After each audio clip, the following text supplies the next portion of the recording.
Okay, let's play some damn chess.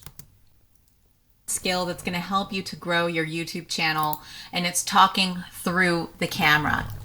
So over the past 15 years of doing YouTube, I've not only made lots of YouTube videos and to great success. I only have a couple hundred videos on my channel, and I have almost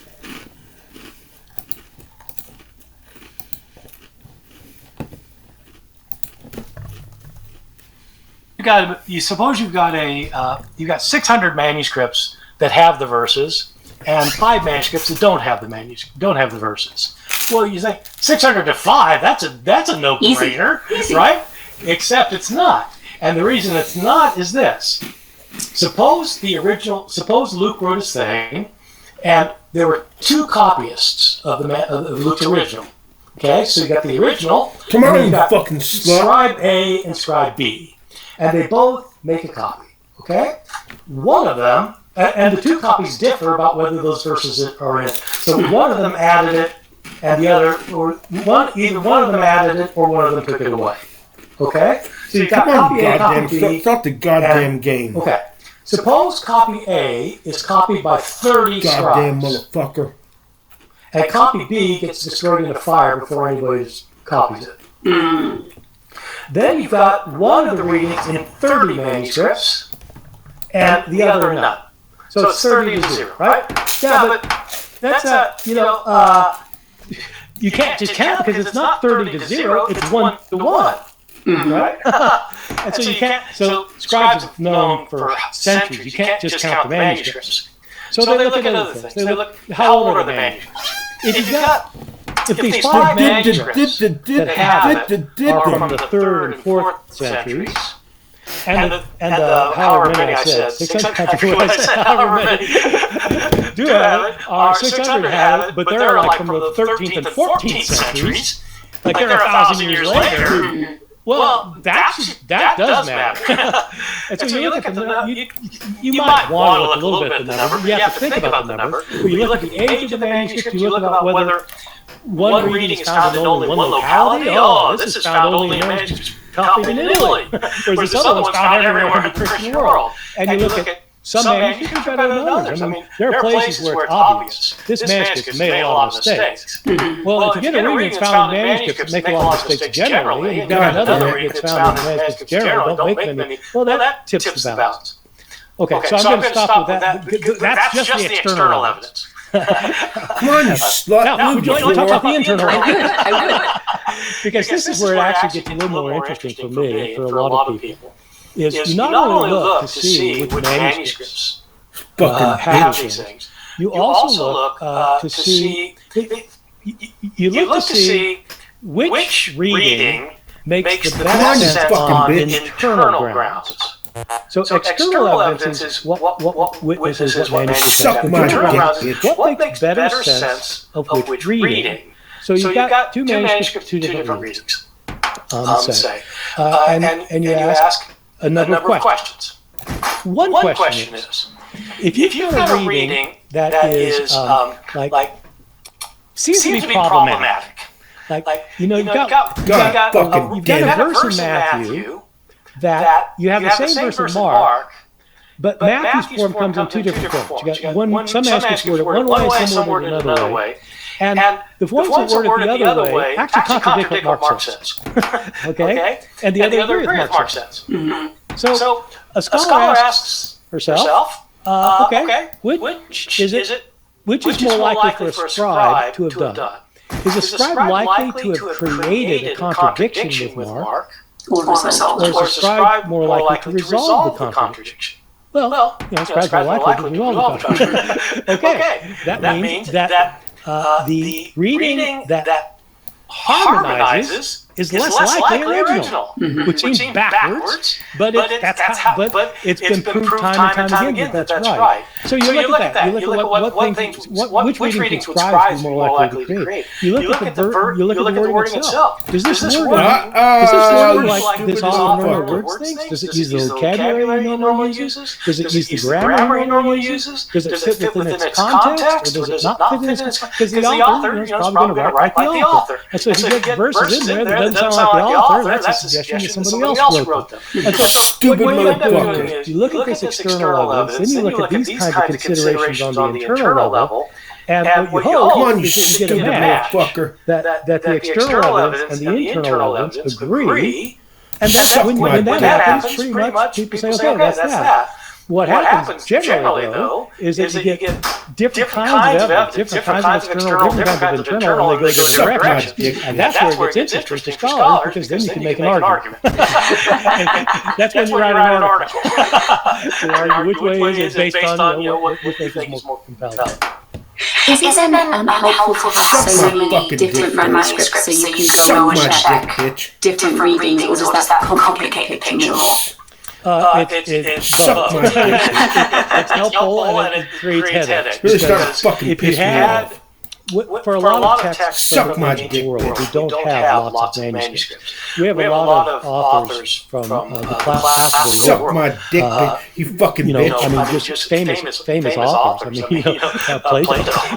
Homer's got a lot of manuscripts. Plato and Euripides or the Greek Now dramas. this is really starting to fucking piss me off. Like into Latin, so like Cicero and stuff. This really Sometimes started we to have fucking work in only one manuscript. Jesus fucking Christ. And there, what textual criticism does is just try to get rid of things that are obvious mistakes and try to figure out what it originally says. Highly important guesswork. But if you've got two manuscripts, then you can compare them and you can decide, well, this one's more likely right, that one's more likely right. Or you can say, they both look wrong. And then you come up with some conjecture about it. Suck my fucking dick. But if you've got like 800 manuscripts of the Gospel of John or whatever, then you go, wow, you got to find them all. And so it takes a long time to collate those manuscripts, which means you find all the differences, and then to figure out which are which. Thank you. So you mentioned earlier that Suck my dick. scribes could change or add to the New Testament based on their own theologies, make things clearer, make things less available to people who view as heretics. Do you see similar changes based on their social concerns and the world they were living in? Yeah, this is a big issue. After I wrote my book, The Orthodox Preference for Scripture, that was just about a theological controversy affecting the text, and specifically controversies over who Christ was in the first several centuries. But then I thought afterwards that I would write another book, and I really wanted to, and I didn't get around to that other things. But some people have written these other books that You suck my there are all dick, sorts of bitch. controversies in early Suck my Christianity. dick. It's one of the reasons Suck my there's a dick, lot of bitch. study of Christianity, starting with Jesus, but going up, for the first 300 or 400 years. Now fuck him and bring his poem in here. One of the reasons I love is because there's just so much controversy. There's obviously controversy there's controversy with non-Christians, with pagans, Gentiles, who are polytheists. There's controversies with Jews. There's controversies within Christianity that aren't related to theology directly. And so my idea for what this book was going to be, I was going to look at these very social issues, where I'd have a chapter, for example, on scribes changing the text because of their views of women. Scribes, and so like making changes in order, for example, to lower the status of women as it was getting lowered within as Christianity progressed in the centuries. Early on, women had a fairly central role in the early Christian churches, but it wasn't long before their voices got squashed. And so did that affect scribes? Or what about Jewish Christians? Start the next goddamn game of goddamn Jews. Goddamn and did the anti-Judaism that you find in some Christian circles affect scribes who might have been anti-Jewish? Or, and I even got interested in stuff like magic. People are actually using biblical manuscripts as magical props. Actually to do that. And so that affects scribes. Did that lead them to change? So I had always a chapter in each one. Some of those things have been written on by other scholars. I have a student named Kim Haynes-Eitzen, who is now she's been chair of the religion department at Cornell. Start a new goddamn game, you son of a bitch. But she's still Cornell. But she wrote a book on women and how scribes are altering things with women. women. I've got a PhD student now who's writing a book on scribal changes affecting Jewish relations and that kind of thing. So yeah, the answer is yes. I'm assuming the same answer. He's bringing out that changes are incorporated and remain in the New Testament manuscript, the New Testament translations that we use today. Well, let me give you two examples. Can I do that? Okay, so let me give you one that involves Jewish Christian relationships. I find this very interesting. And it's a passage that people know if they know much about the Bible. When Jesus is being crucified, this is only in the Gospel of Luke. When Jesus is being crucified, in Luke's Gospel only, he prays to God. He says, Father, forgive them, for they don't know what they're doing. That verse is missing from some manuscripts. And it's a question why? Why would a scribe take that out? And that's the kind of thing I'm really interested in. I'm interested not only what was the original text, of course I'm interested in that, but also why would they take that out? Was it an accident? Like did they just skip a line? Did I skip or something? Or is there something else? And what's really interesting is that in early Christianity, that verse was taken to refer to Jesus forgiving Jews for having him crucified. Not praying for forgiveness for Romans, according to this early Christian, praying for forgiveness for Jews. And so, I've written a little bit about this, but I've argued that, why would a scribe want to take these verses out? You don't want Jesus praying for forgiveness for Jews. God didn't forgive the Jews. God destroyed Jerusalem because what they did to Jesus. He didn't forgive. So Jesus obviously not going to pray for forgiveness. God's not going to ignore his prayer. And so it looks like he's going to take these verses out. This verse out in order not to have Christ pray for forgiveness for Jews. And so, that's interesting. With the women thing, another one, this one's interesting because in this case, it's hard to know whether you can argue that there's any external evidence for it. So Paul's understanding of women. As you probably know, Paul is sometimes classified as a real misogynist by people today as being somebody who's really opposed to women. I think it's a misreading of Paul. I don't think Paul was a misogynist in the way that people label him. In part, there are passages that tell women, be quiet in churches. One of them is in the book of 1 Timothy. That claims to be written by Paul, but I don't think Paul wrote it. And I'm not alone in that. Most critical scholars think Paul wrote it. We'll probably have a session on that. But there is a passage in 1 Corinthians that Paul did write. In 1 Corinthians chapter 14, verses 33 and 34, Paul tells the women in Corinth to stop talking in church, but to be silent. And that if they've got any questions, ask their husbands at home. And he tells them, that it's not appropriate for them to be talking. So women are not allowed to speak in church, which is a verse that, of course, gets used to say you can't have women preachers, let alone priests. And so, but the thing is, there's very good reason for thinking Paul did not write those two verses. All the manuscripts have them. Verses. But some manuscripts don't put them in the same place. Some manuscripts put them in a different place in 1 Corinthians 14. And so some scholars have argued that what's happening is he's starting out as a note in a margin by somebody who was like, Paul's forbidding something to happen in church. And some scribe also adds, and women be quiet if you have any questions, just puts it as a marginal note. Next scribe comes along and says, my predecessor left those verses out, put them in the and sticks them back in, and then that manuscript gets copied, and all of a sudden they're part of the Bible. But so it would be, and so there are good reasons to think that that's what happened. But it would be a scribal error rather than something Paul really wrote. Interesting. Are there other instances when notes like that are then incorporated into a manuscript, the actual text of the manuscript? There are places where it's suspected. It's always very difficult to prove. And so it's the thing about their history, as I said in our first episode, and I'll probably say virtually every episode, is that it's about establishing probabilities. What's the most probable explanation for this? And probability would certainly be helped if when you've got like a passage that looks like it's been put in, or that some manuscript actually be put in, it'd be helpful if you also happen to have it in a manuscript in an earlier manuscript where it's in the margin. Mm-hmm. But even though we have thousands of manuscripts, Jesus, there are tens of thousands of manuscripts, hundreds of thousands we don't have. And so we almost never get the smoking gun. That's the problem. Thank you. How were the earliest printed stupid New Testament put together? You go into that in some detail in this quote of Jesus. But did the scholars doing that work rely on Jesus fucking a Christ. couple of manuscripts, or did they try and get Goddamn access to as much as they fucking possibly could?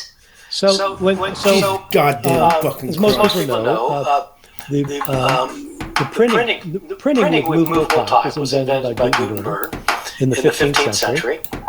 And the first thing he printed was a copy of the Latin Bible. And so the Gutenberg Bible is a very important book that took several years to print because it was hard to set print back then. So, but this is happening in Western Europe. And in Western Europe, Latin is the language of the Bible. Greek is for the Easterners. So even though the Bible is really written, nobody in the West reads Greek, basically, except for really trained classicists. And so, but some years later, in the early 16th century, scholars realized, the Bible was written in Greek. We need to go to read it in Greek. And so, the first one who actually had a Bible produced and printed and available to the public was a classical scholar named Erasmus, whose New Testament came out in 1516. He was racing against the clock because he was a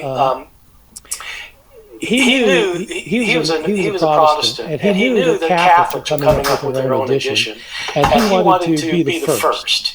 And so he was very good at Greek and everything, but he knew he wanted to print a Greek text. How are you supposed to do it? Well, you got to have some manuscripts, right?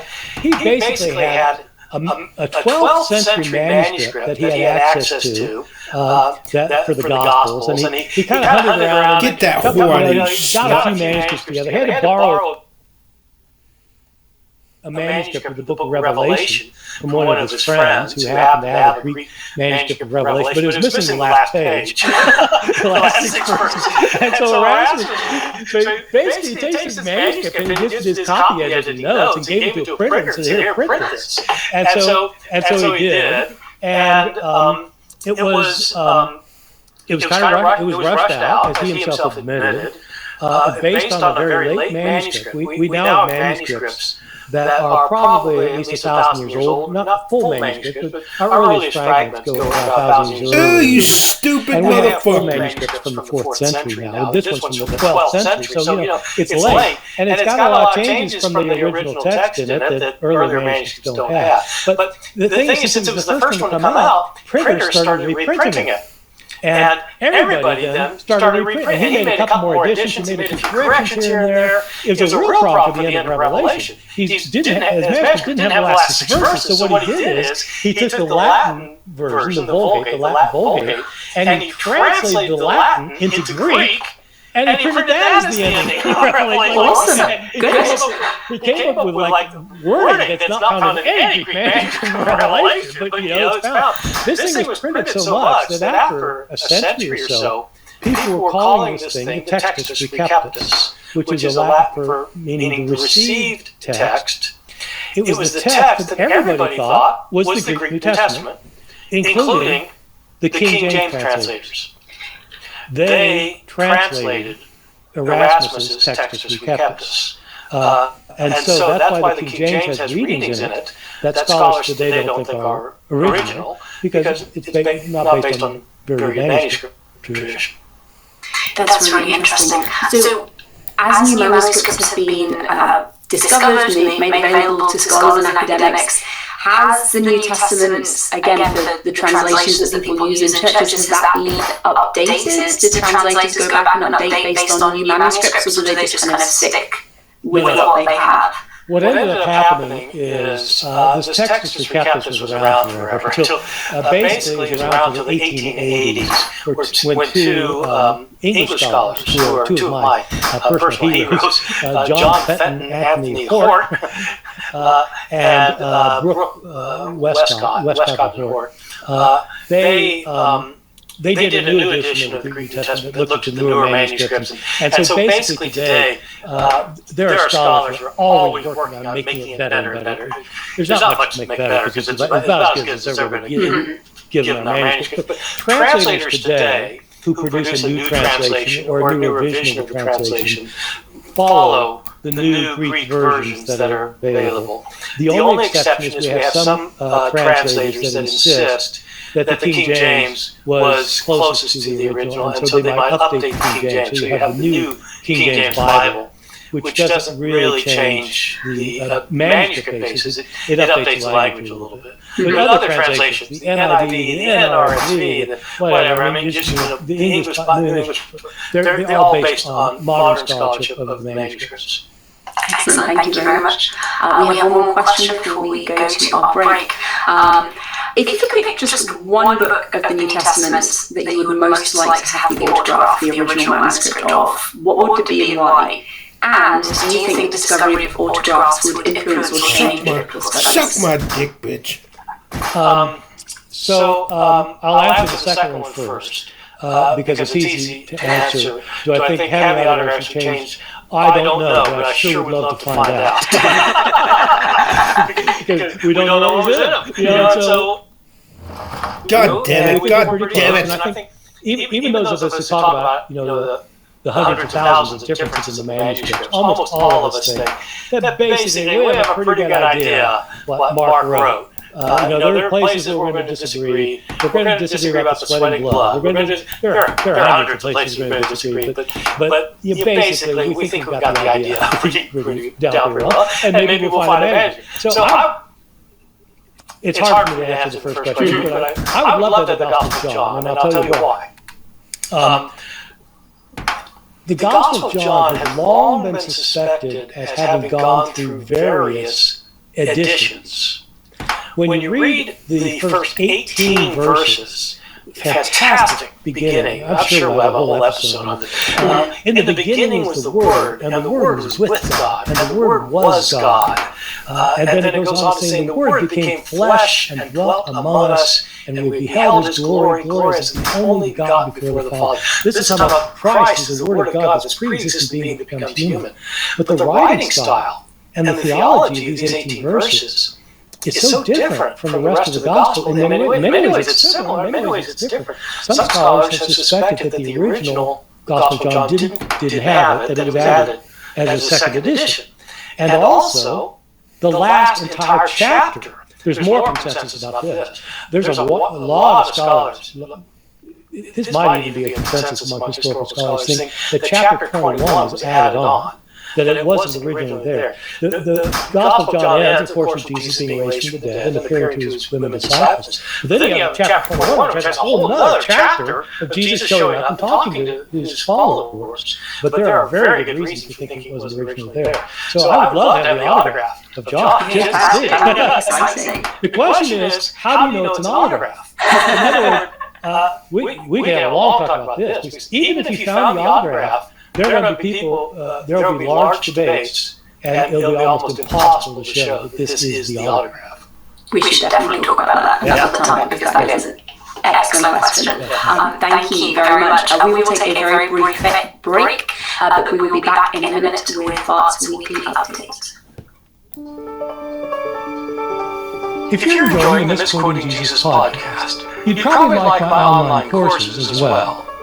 I've produced a number so far, with multi-lecture courses on the New Testament Gospels and the books of the Pentateuch, standalone lectures on the Christmas story and the earliest Christian views of Jesus, and a 6-hour debate on whether Jesus was actually raised from the dead. If you're interested, check them out at barterm.com.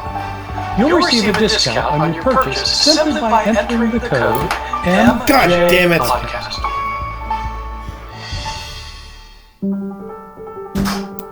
Are you interested in learning about important academic topics but don't want to go back to school?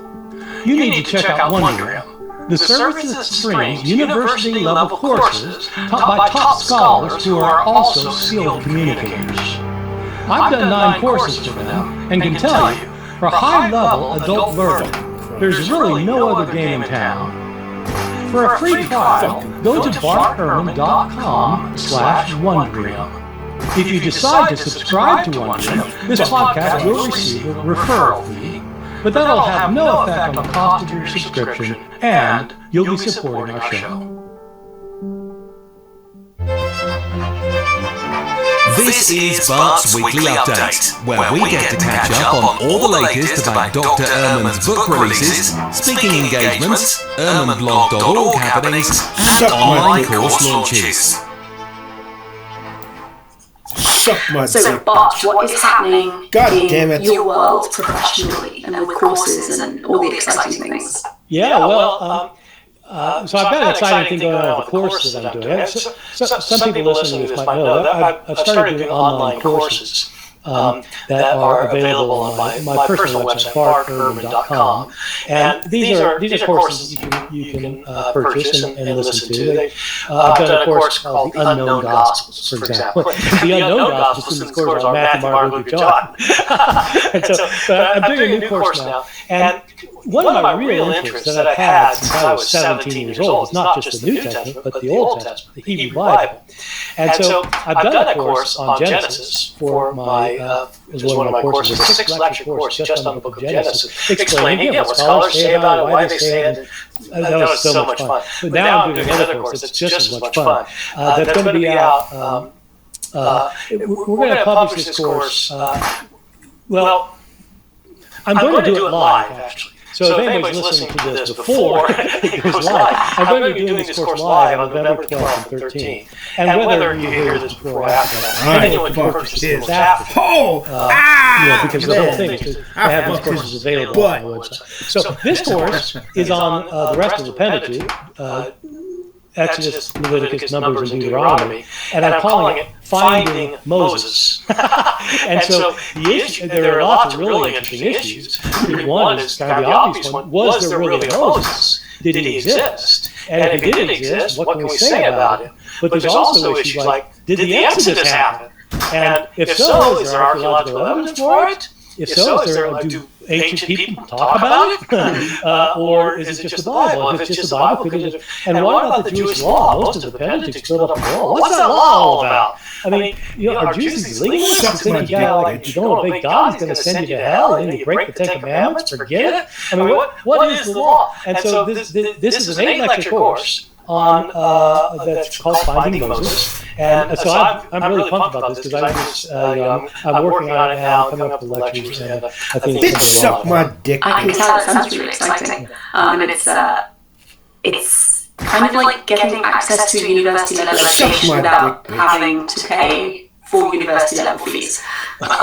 So this is the kind of thing you would get at any university, and it's that's the idea. Make it available to people who aren't scholars. So it's not just available to scholarly nerds like you and me, but it's to regular nerds. I was about to object to being called a nerd, but I really can't. So that would be very dishonest.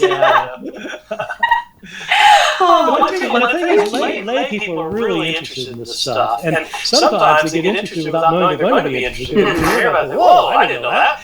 And so, it's that kind of course. One of the funny things I find about academia is this, we tell each other that no one is interested in our own little branch of esoteric knowledge, but then you get out on YouTube, you start podcasting, you start doing online lecture series, and actually, most people are interested in your small corner of ancient history. So, yes. I think the problem is that I think a lot of scholars have never learned how to talk to a normal human being.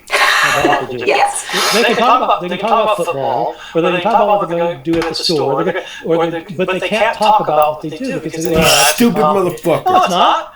Just trying to figure out how to communicate. Are you losing on purpose? That's what this podcast is about. How do you communicate with normal people about things that are suck my dick, bitch.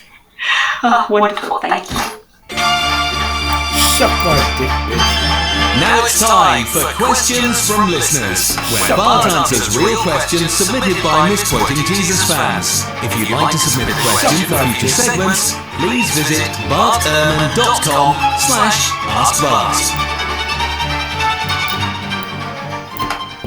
But we have some questions from our listeners this week, and we've asked people for questions about Misquoting Jesus. If they read the book and they have questions for you, this is the forum to send them to. So, without further ado, how common was dictation in the days of Jesus and his disciples?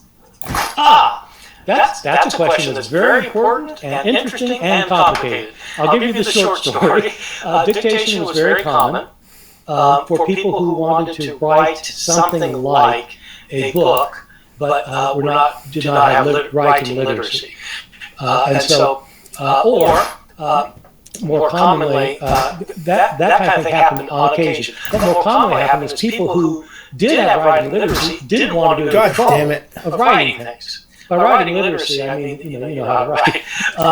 And so typically what would happen is if you were like an elite person with an education, and you wanted to write something like your Cicero and you want your secretary to write a letter, you dictated to him. Paul dictated his letters. We have evidence for that in the New Testament itself, that Paul dictated his letters. And so people writing books would often dictate, and the scribe would write it down. The thing is, when they dictated, the scribe wrote down what the person dictated. Many people have the mistaken understanding that, like, it'd be kind of like today. I say, I'm thinking about writing an article about women in early Christianity. So here's what I like to say. Would you come up with that for me? That's not dictation. Dictation is when I say, okay, write these words down. So that did happen in the ancient world. It did not happen outside of educated circles. So Jesus did not have somebody to dictate to, or the disciples. So it did happen, and it did affect the New Testament. But you can't explain a lot of historical Jesus stuff. This is just a personal follow-up question from that. Would the people writing have been slaves trained in reading and writing, or would they have been professional scribes? Well, this is a great question for a number of reasons. And we may want to have an episode on slavery sometime, because slavery in the ancient world was very real, and in some ways disturbing phenomenon. But it is very different what we think of as slavery because of our experience in the West, especially in America. The phenomenon in the Roman world was very different. One difference was slaves were trained and educated, and sometimes were they had high status, and some were philosophers, and some were tutors, and some were scribes. And so sometimes you did have scribes who copy. You also had people who were professional scribes who were free, they weren't slaves, but they made a living off of it. And so especially that was prominent less in literary circles than in legal circles. Because you've got to have a land deed, or you can need a marriage certificate or a divorce certificate, or an inherit a will drawn up. You can't write. And so that's the guy the lawyer's guy who can write. Thank you. Second question. Are there any particular difficulties in translating the word Paul uses to maybe condemn homosexuality? Okay, we're coming with great ideas for episodes here. The word translated in some Bibles as homosexuality is a word that Paul may have made up. The word is arsenakoites. It doesn't occur before Paul. It's found in 1 Corinthians 6. It shows up a couple times in Paul's letters, where Paul says that arsenakoitai will not inherit the kingdom of heaven. It's a word that is made up of two Greek words, one of which means male, an adult male, and the other is a word that is the word we get coitus from, having sex. So the word has something to do with males having sex. But it doesn't say what. It doesn't say what. So people think, well, it must mean males having sex with males. And yeah, it might mean that. Some people think it means male prostitutes, for example. Or some people, so there are large, some people pointed out that this term, when it does start occurring in Christian texts after Paul, it's used in economic contexts. and so and so somebody get paid for it. And so anyway, we don't exactly know what it means, but homosexual is not the right word. Not the right word. It is completely the wrong. The reason it's wrong isn't just because Paul made up this word. We're not quite sure what he meant by it. The reason it's the wrong word is because in English today, when we talk about homosexuality, we are talking about, our general idea is that some people have a variety, have different orientations, and different people have different ideas about this, even though there's pretty good consensus among scientists. But people do have different. Some people are inclined with people of their own sex, and some people the opposite. And if somebody's inclined to their own sex and has sex with people of their own sex because of this inclination, that orientation, they are homosexual. In the ancient world, they never had a concept of orientation. This is a post-Freudian understanding that is so commonplace in our heads, we think it's just natural. Of course, people have orientation. So, in the ancient world, people had same-sex relations as much as people do today, and people had what we would consider to be inclinations, but they didn't think in terms of sexuality. They didn't think in. So Paul's not condemning an orientation or acting out an orientation because he doesn't know people have orientations. And so homosexual is just completely the wrong word for it. Interesting, thank you. I had absolutely no idea about any of that. Welcome to my podcast. See, it's great. I learned something, the audience learns something. It's perfect. Okay, one more audience question, and then we will do our summary for the day. Would you have become an agnostic if you had not become a biblical scholar? That's a really good question. I don't know the answer to it. I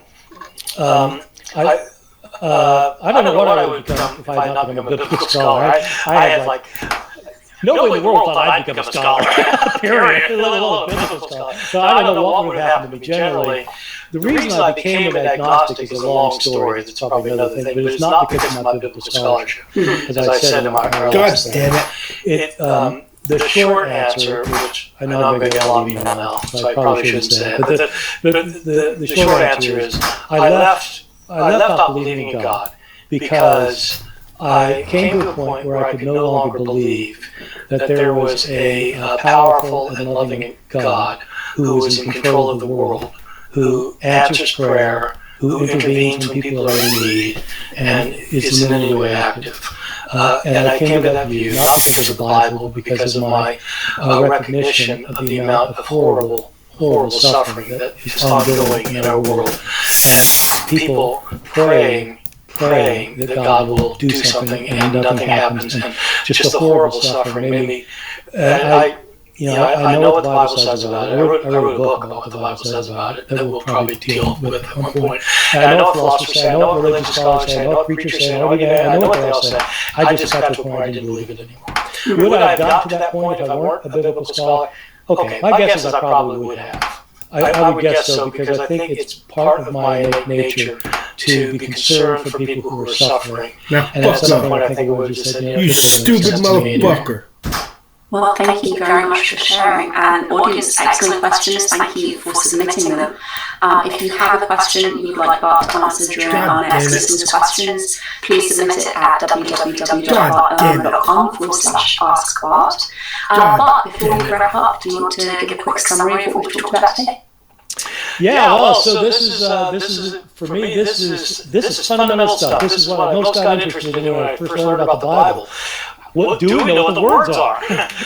We've got these thousands of manuscripts, but we've got hundreds of thousands of differences in manuscripts. And most of the time, these differences don't matter. But sometimes they affect how we understand the Bible. The one thing we didn't get into is the only passage in the New Testament that explicitly says that there are three divine beings who are one is in two verses that were in this edition that they're in the Textus Receptus, and they weren't originally there.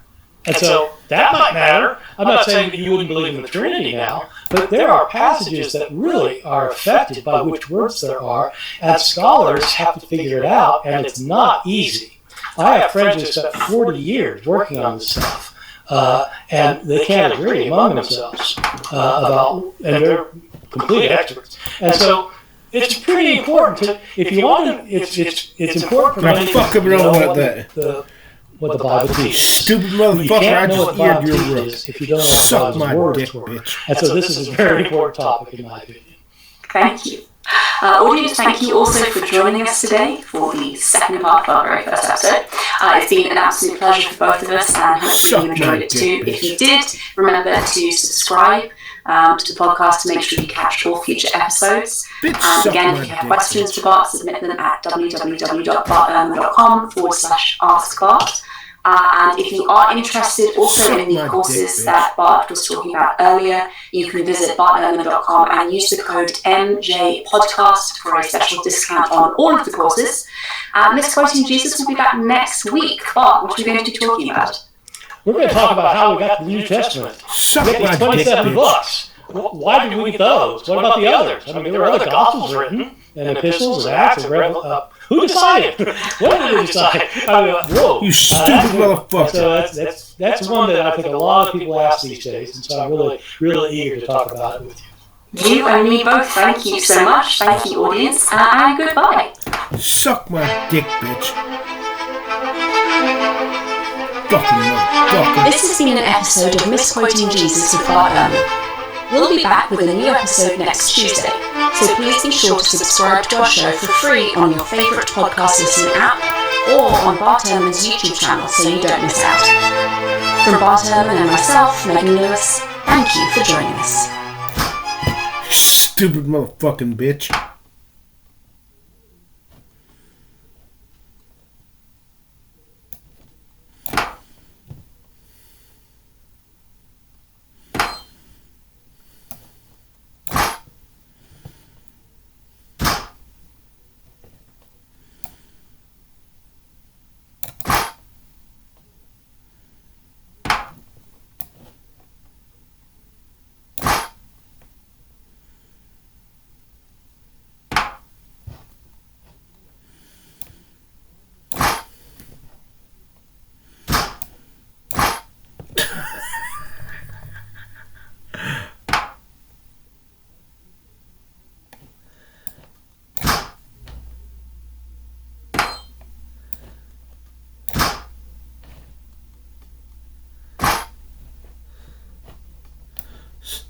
Suck my dick, you bitch.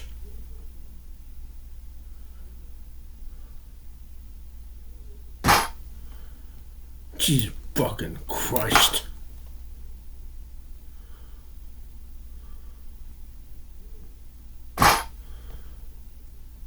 Jesus fucking Christ.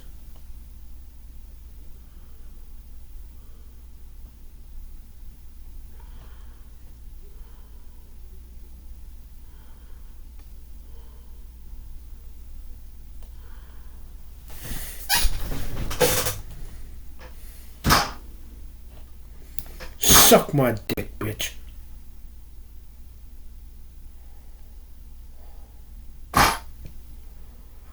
Suck my dick, bitch.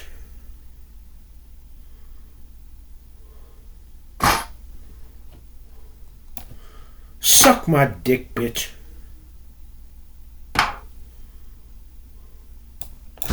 Suck my dick, bitch. Suck my dick, bitch.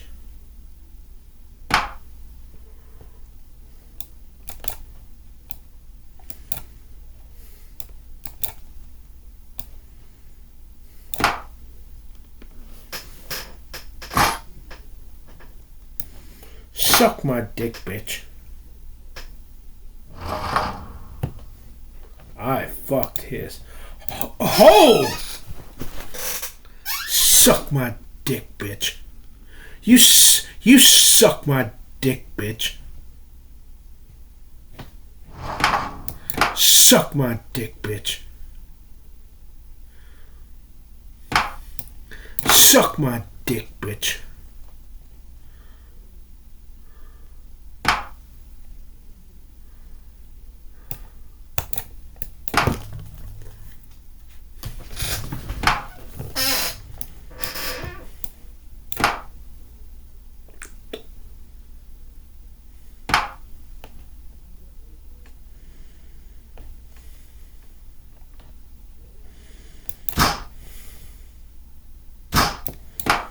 Now fuck up and overlook this, you fuck. You stupid motherfucker. Stupid! I was so hoping you'd fuck up and do that shit. Stupid fucker.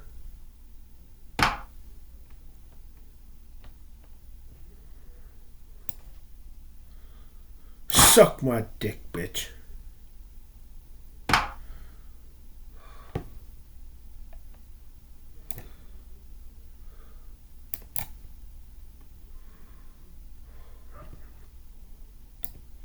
Suck my motherfucking dick, bitch.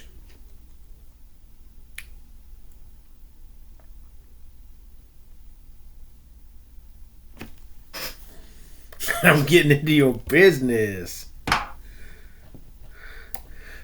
Bitch, suck my dick, bitch.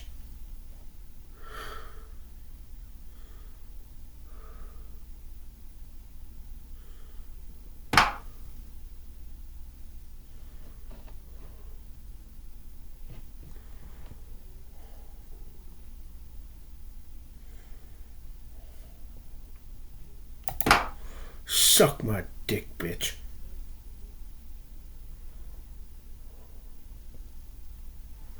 God damn it, I fucked up.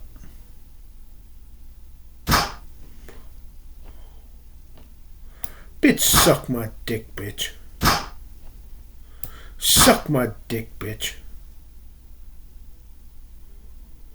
God damn it.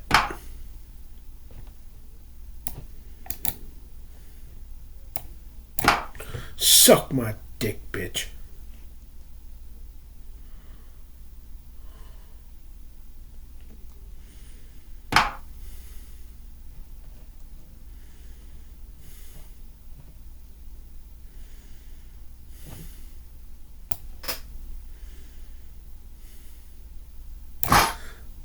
God damn it. Jesus fucking Christ. Jesus fucking goddamn cunt Christ.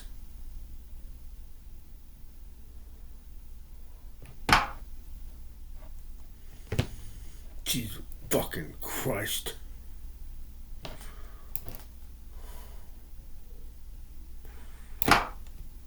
Fucking Christ.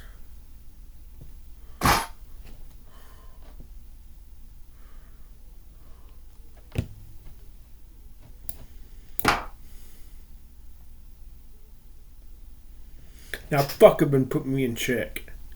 Fucking bitch. Come on, you fucking dick sucker. Goddamn fucking shit. Jesus fucking Christ.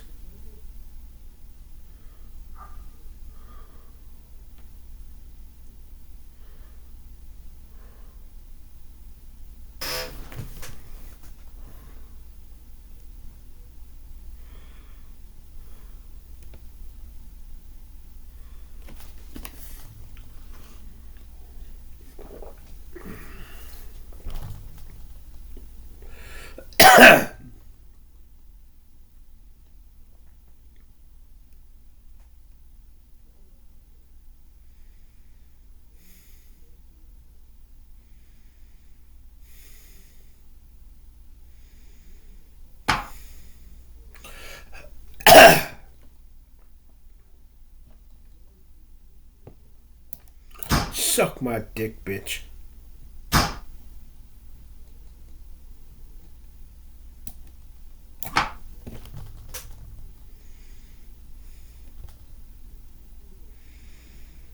Oh my good God, oh. I was fixing to get fucking pissed off. God fucking damn it. That fucking pawn is really fucking pissing me off.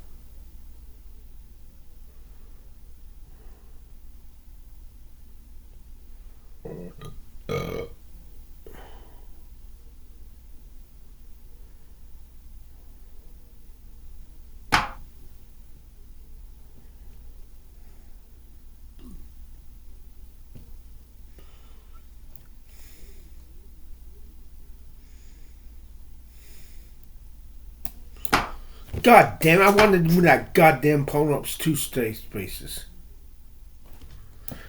Jesus goddamn fucking cunt Christ.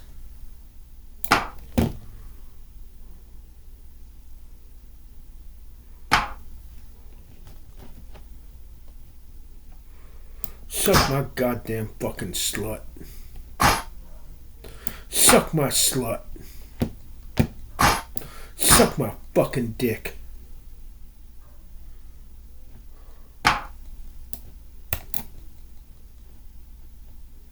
Suck my dick, bitch.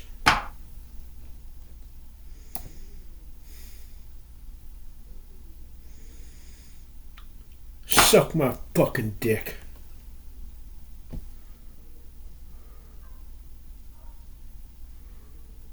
Suck my dick, bitch.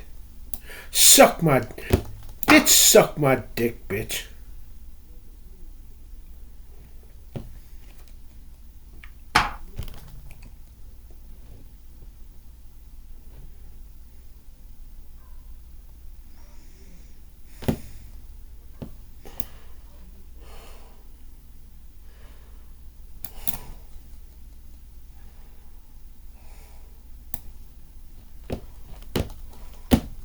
Suck my motherfucking dick, bitch.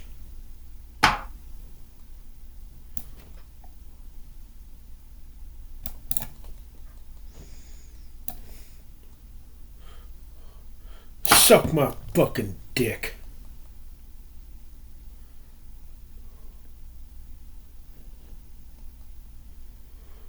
He's gonna protect that pawn. I mean... Suck my fucking dick. Now buck up and bring this fucking rook right here to protect that fucking pawn. Suck my dick, bitch.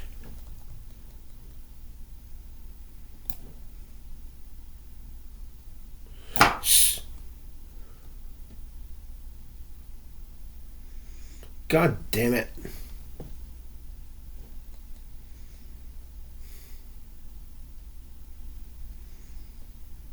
God damn it.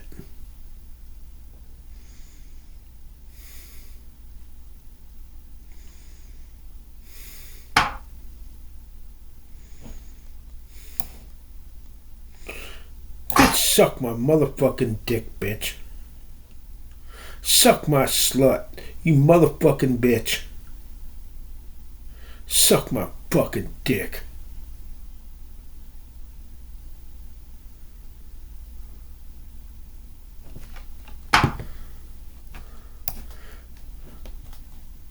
Suck my dick, bitch.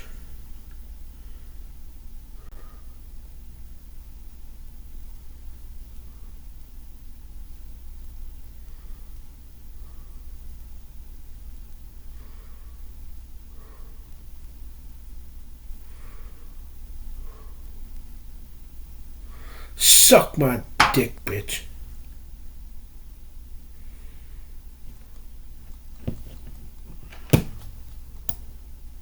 Suck my dick, bitch.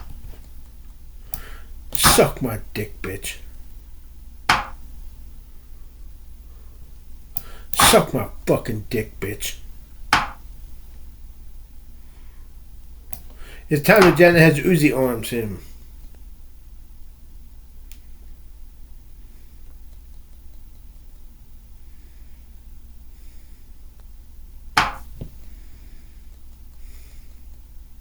Suck my dick, bitch.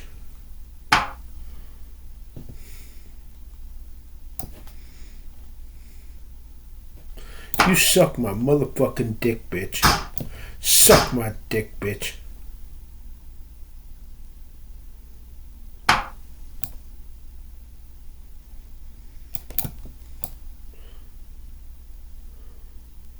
Suck my dick, bitch. Suck my fucking dick, bitch.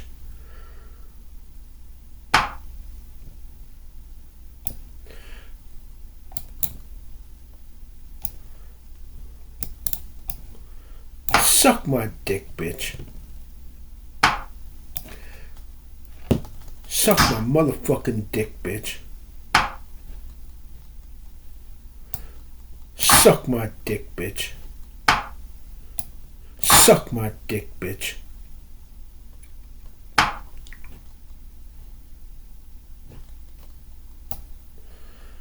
Suck my dick, bitch.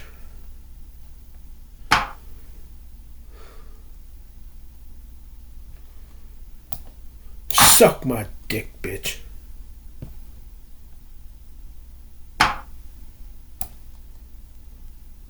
Suck my dick, bitch.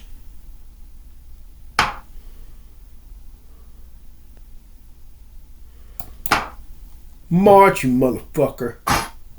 Suck my dick, bitch. Suck my dick, bitch.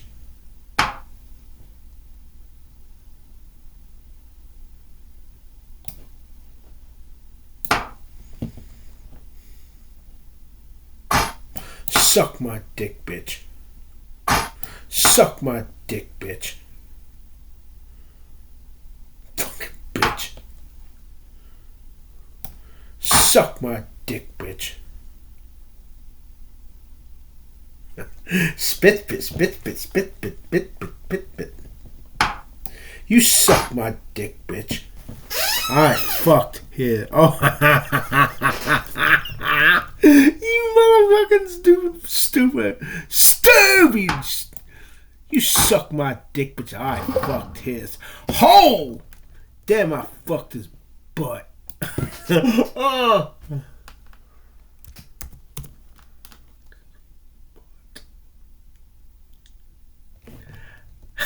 I fucked his butt. I fucked his butt.